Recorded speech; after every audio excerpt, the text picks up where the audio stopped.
Welcome back, everybody. Let's get right to it. So we have a severe potential later on this afternoon. The Storm Prediction Center now has us under a low to a moderate threat. So here's everything you need to know.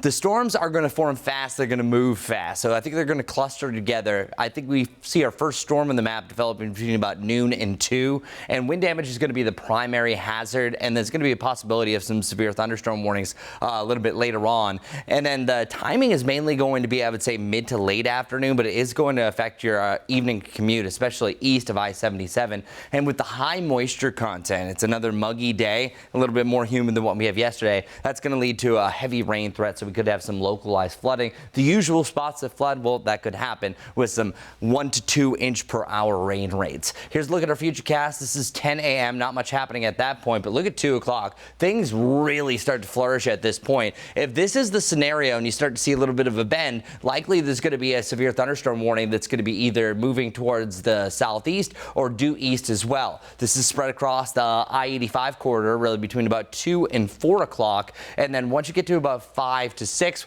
we're starting to see most of the activity push down towards the south. And then the biggest activity, at least for the strongest winds, should be clear of our area between about 6 and 8 o'clock. And then after that, there'll be a second coming of rain chances right along the cold front. And that cold front that moves through tomorrow is actually going to give us the best changes. And the high pressure system sinking in behind this gives us a spotty chance for rain Friday, Saturday, and Sunday, but most likely over a 90% chance that we're staying dry. Check out these changes. Today feels uncomfortable. We have dew points ranging in the 60s, just below that 70-degree point. Once the front rolls through tomorrow, Yellow means decent conditions, just kind of sticky, not too bad. And that's why it was an easy choice to make tomorrow my pick of the week. Enjoy it, everybody. 90 degrees still with lots and lots of sunshine, but it won't feel as humid, which is a big difference. 92 for Saturday, just a 10% chance for rain, so most likely staying dry. And then 96 on Sunday, but that's not the top. We actually have a big jump in temperatures. Look at this,